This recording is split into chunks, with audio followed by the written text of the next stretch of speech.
When he finally has to make a decision to get rid of it, it's hard for him.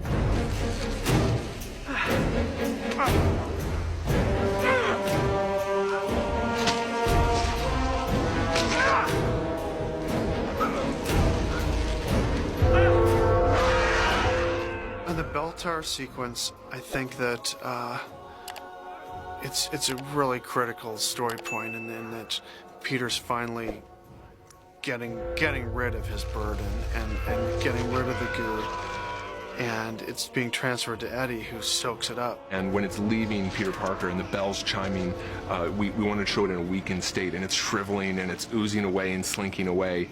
And the shots at the end where it's actually Topher found a new host, it gets revitalized and it's attacking and its energy's back, and we tried to give it a little more aggression as it's found its new body.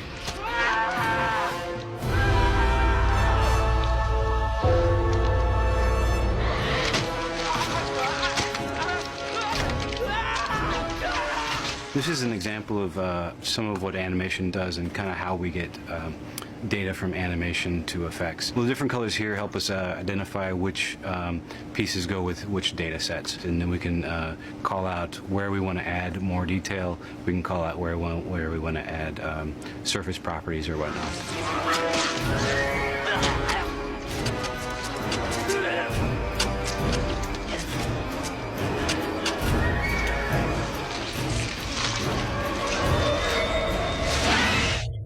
There's a little bit of a cheat. Of course, Topher Grace did not actually swallow the camera when they shot this on set.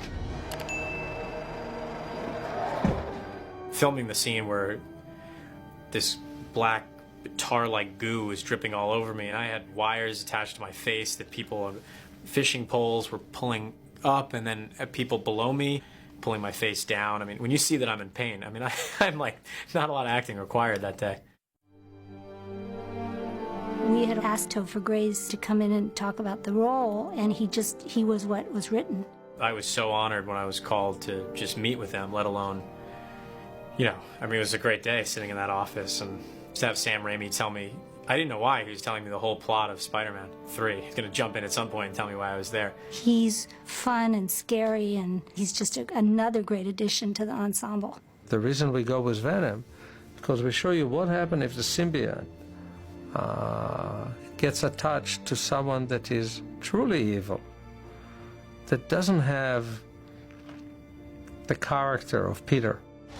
Venom basically has similar strengths as Spider-Man, but just stronger, more agile, more vicious. It's a little bit, anything you can do, I can do better. Well, just like Sandman appears in so many different forms in the movie, our Venom also kind of has these different phases of him too. I just got this image in my mind of these things just literally pulling his eyes open, and so those drawings really sparked a resonance in Sam. Then led to the idea, okay, well, how is this guy constructed? What Sam still wanted was Eddie Brock inside that suit. He didn't, he wants his actor.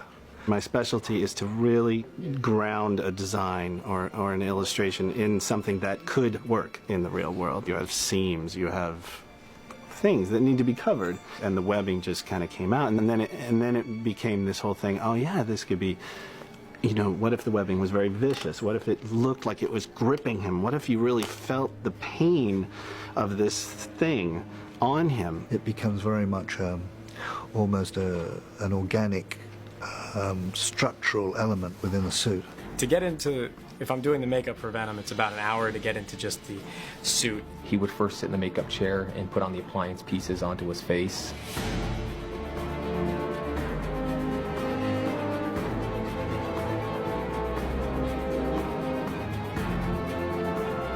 It was a 4-hour process.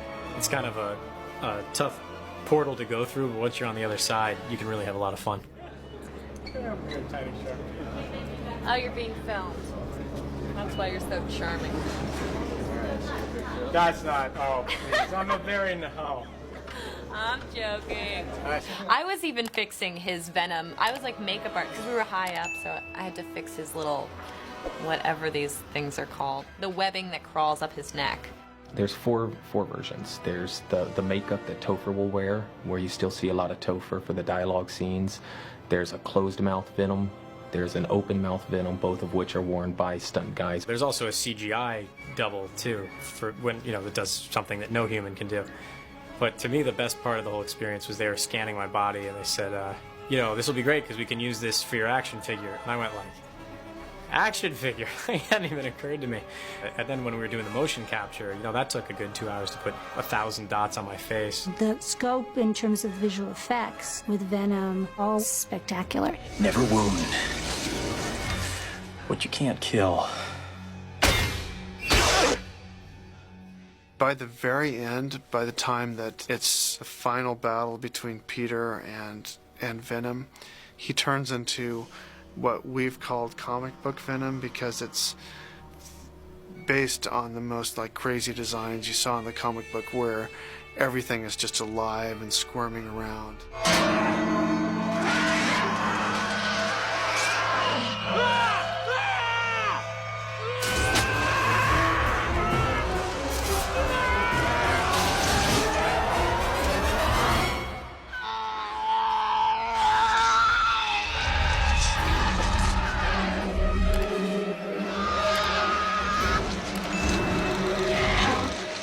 It's like an effect extravaganza, basically.